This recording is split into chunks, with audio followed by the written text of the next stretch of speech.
Felicitous greetings, fellow fanatics. Welcome back, ladies and gentlemen. I'm Adam the Fanatic, and today we're taking a look at Deliverance, a Christian fantasy dungeon crawler by Lowen Games. You may recall that a couple years back I did a preview with the prototype version. Be sure to rewatch that if you need a refresher on skirmish mode. We'll be focused on the campaign, the components, as well as my final thoughts on the game. Without any further ado, let's dive in.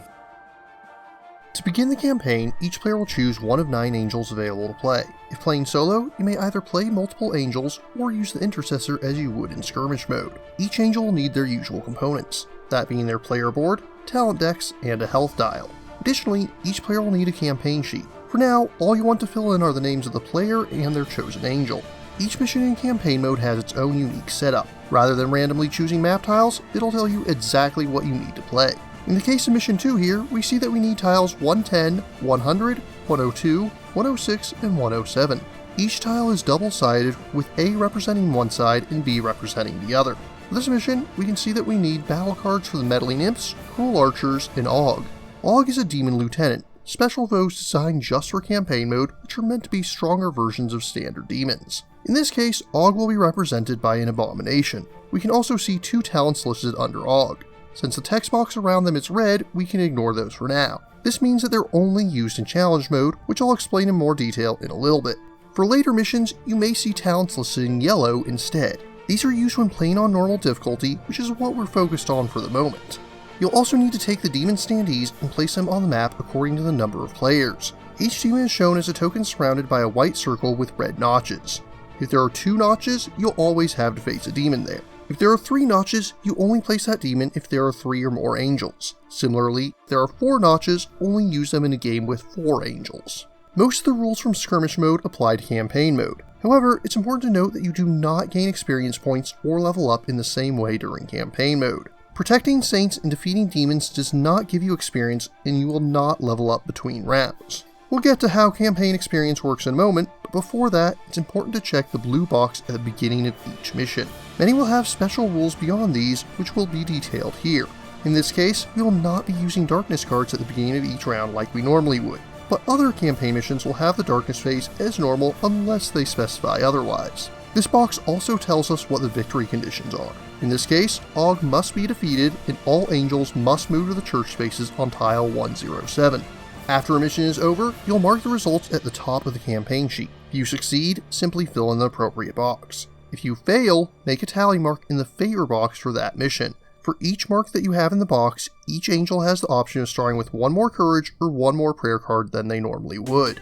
Or you can be like me and just ignore the favor rules, simply replaying a lost mission as is until you figure out how to overcome it. Whenever you successfully complete a mission, you'll add rewards to your character. For the first mission, you'll be directed to fill in the first level 1 talent bubble on your sheet. But for all future missions, you'll be given experience which you can spend freely to unlock special bonuses. Most of these can be unlocked in any order. So for example, if you're building your angel to deal lots of damage, you may want to take the strong ability to gain Empower at the start of each battle ASAP.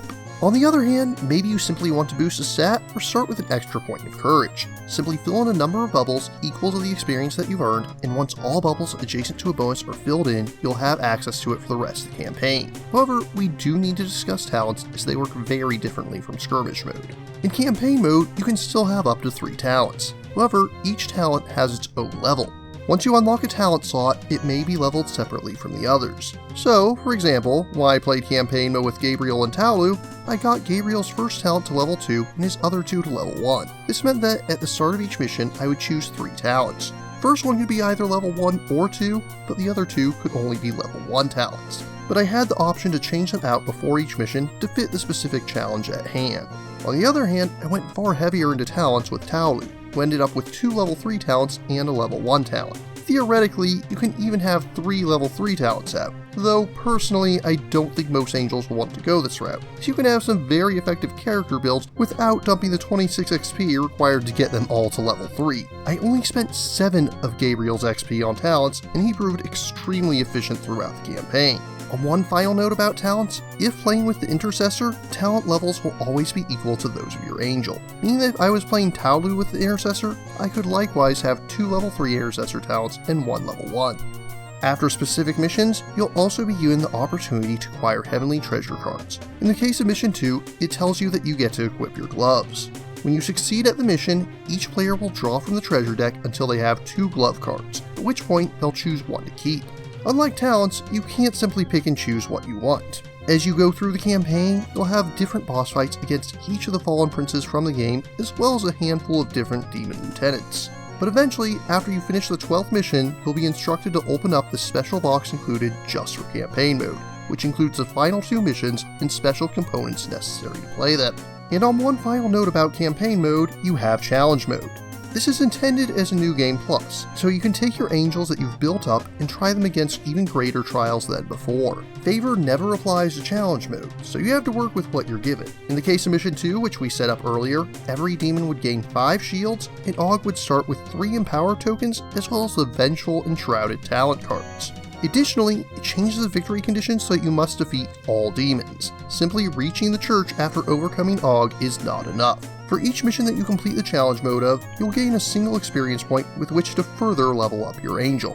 As you play through the campaign mode, you'll also go through the story of the town of Fallbrook, investigating why so many demons have congregated in such an unassuming place. Before and after each mission, you'll have a few paragraphs setting the scene and describing the aftermath. I've decided not to do a full plot analysis, but I did want to touch on a couple things theologically all the same. Firstly, the story does raise the question, can demons infight amongst one another? And the answer is, I don't know. The Bible doesn't seem to give a clear answer one way or the other. As this does bill itself as a fantasy game, I'll let anything slide so long as it does not directly contradict the Bible. However, that means that what I do need to complain about is the fact that the pastor in the church in the game is referred to as Father Michael. Andrew Lowen, the designer of the game, has stated that he is not Catholic, and this is clearly demonstrated through the way he uses saints in-game. However, this is a Catholic term which is directly repudiated in the Bible. And call no man your father upon the earth, for one is your Father which is in heaven. Matthew 23:9. We are not supposed to use the term Father in the religious sense to refer to anyone but God himself. This is admittedly the only part of the game that offended me theologically, but I do feel that it is important to address it all the same. Back to the game itself, it's time to take a look at the components. I do have some deluxe components which we'll be looking at in a moment, but first, let's take a look at what comes standard in the retail version of the game. All cards included are US mini size. They're made of sufficient thickness and have a layer of texturing upon them. Included in the game are a slew of tokens to represent health, buffs, status ailments, and more.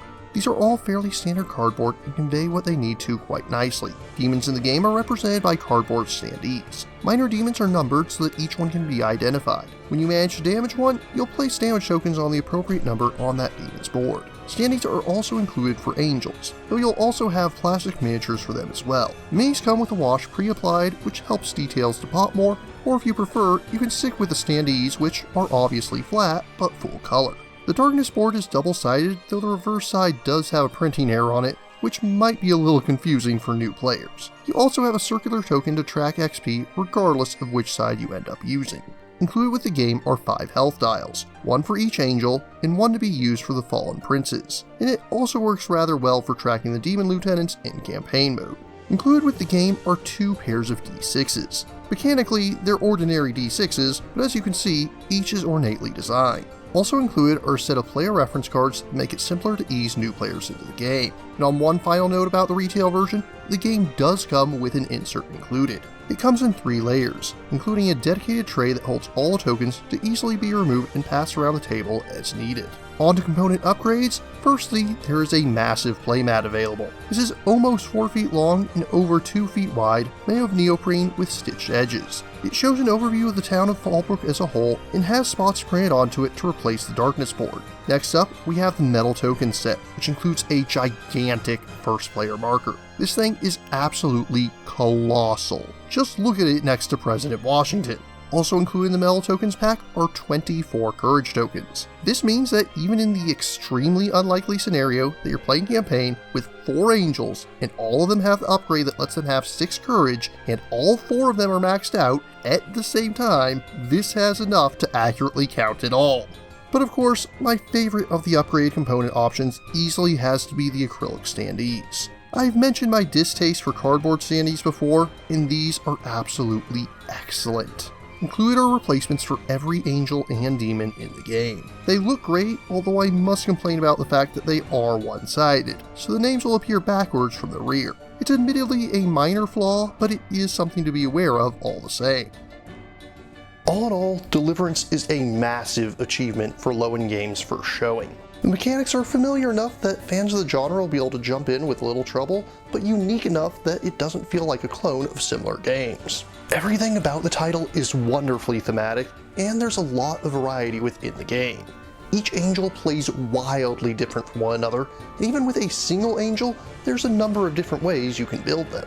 And the variety doesn't stop there. The campaign mode offers some very unique challenges for players to overcome, while roughly increasing in difficulty over time. And if you're more interested in skirmish mode, the various demons that you'll be fighting all have their unique challenges that you'll need to defeat. Aside from the one issue that I mentioned earlier, the game is respectful to scripture and extols Christian values, while at the same time avoiding the pitfalls of caning. It is absolutely not ashamed to be a Christian game, and yet at the same time, it never uses that as an excuse to put out a lazy showing.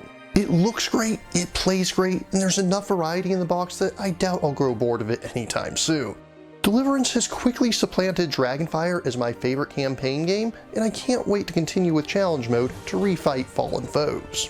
In conclusion, I find Deliverance to be worthy of an astounding 9.8 out of 10.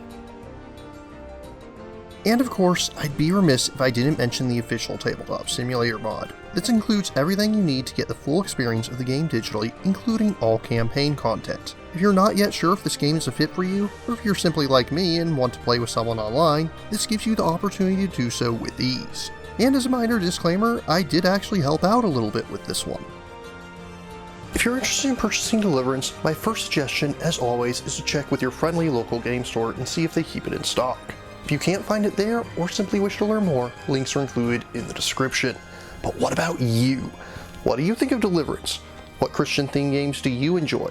If you have any questions, remarks, or opposing points of view, leave them in the comments down below, and don't forget to like, share, subscribe, and ring that bell. If you really enjoy my work, please consider funding my channel on Patreon. Until next time, farewell, fellow fanatics.